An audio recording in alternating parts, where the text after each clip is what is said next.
We're now going to move on to an article at mysteriesofcanada.com. It's called Waheela, the Great White Wolf of Northern Canada, one of the supposed culprits of the Nahanni Valley. It's by Hermanson Peters. And Mr. Peters begins.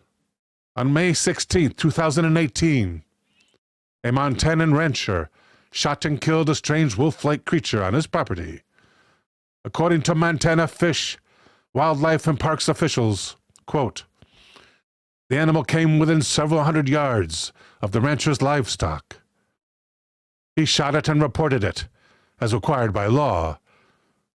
The animal was a young, non-lactating female and a canid, a member of the dog family, which includes dogs, foxes, coyotes, and wolves.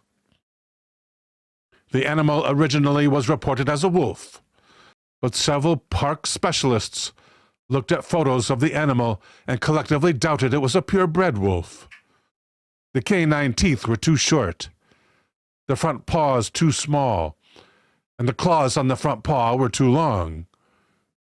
The animal was so strange-looking that officials submitted some of its tissue for DNA analysis. The results of this test are forthcoming.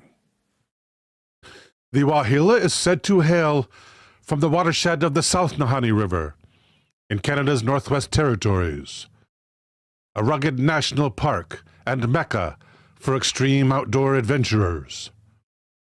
The Nahanni Valley, as it is sometimes called, is a place of myth and mystery, home to legends of lost gold mines, mysterious decapitations, forgotten tribes, and prehistoric monsters. To learn more about these chilling tales, please check out our non-fiction book, Legends of the Nahanni Valley, written by Hermanson Peters, same as the author of the article. The word Waheela is not a local Indian word, nor does it have subarctic origins. In fact, it was first introduced to the world by Ivan T. Sanderson, an eccentric zoologist, an adventurer, and a pioneer in the field of the Fortean, the study of unexplained phenomena. In fact, Sanderson is considered by some to be one of the founding fathers of cryptozoology. In 1974, 1 year after Sanderson's death, one of his unpublished articles, entitled The Dire Wolf, appeared in the magazine Pursuit. This article described a giant white wolf, which lived in the Nahanni Valley. Sanderson called this creature the Waheela, after a mysterious wolf-like monster said to haunt the forests of northern Michigan. Sanderson's article, coupled with some of his private correspondence, describe how he, and by extension much of the Western world, came to learn of this mysterious white wolf of the North Country.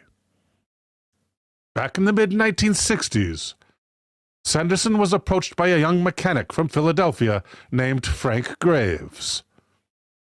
Graves had read Sanderson's book, Abominable Snowman, Legend Come to Life, one of the first works to explore the Sasquatch Yeti phenomenon, and decided to make a trip to the Nahanni Valley in order to investigate a hunch that Sasquatch-like creatures lived in the region. He approached Sanderson in order to ask the seasoned adventurer for advice, which might aid him in his own expedition. Sanderson hooked up Graves with 4 men, who had also approached him for advice, and who also hoped to explore the Nahanni Valley. These men were members of the so-called American Expeditionary Society, an academic club comprised of about 30 American university students who hoped to resurrect the dying art of old-fashioned exploratory expeditions. That summer, Frank Graves and his 4 companions flew to Fort Simpson, Northwest Territories, purchased a flat-bottom scow with a motor, and made their way down the Liard River and up the South Nahanni. Oh, there we go. There's the Liard there to get to the Nahanni. The 5 companions established a base camp deep in the valley, at the base of an enormous waterfall called Virginia Falls. From there, Graves made several expeditions above the falls on foot, and at all times he was accompanied by an Indian guide. During one such excursion, Graves' Indian companion brought along a dog. He hoped that his canine companion might be able to flush out any game they came across. The trio worked their way up the glen, which led from the river. Eventually they came to a small plateau covered with grass and brush. Sure enough, Graves' native companion spotted some wild fowl in the timber below. With his dog by his side, he ambled down the slope towards them, hoping to bag something for dinner. Frank Graves opted to stay up on the plateau in case any game appeared in his partner's absence. He was armed with a double-barreled 12-gauge shotgun and would be able to take any game that came his way. Suddenly there was a rustle in the bushes, not far from where Graves was standing. Thinking that the hunter's dog might be approaching, he didn't raise his gun. He regretted this laxity when an enormous snow-white animal ambled out of the brush. At first, Graves took this animal to be a polar bear, but when he looked a little closer, he saw it looked more like a gigantic dog. It stood up on long legs, more like a dog or a wolf. It had a wide, flat head and rather short ears. Graves panicked and fired both barrels of his shotgun at the creature. The animal hardly seemed to notice. It slowly turned away and wandered back into the forest. With shaking hands, Graves slipped another shell into his weapon and fired at the creature's rear. Amazingly, the animal maintained its leisurely pace, as if nothing had happened. Graves' Indian companion quickly returned, thinking that Graves had killed some game. When Graves related his terrifying experience to his companion, the native insisted they return to their boat and leave the area at once.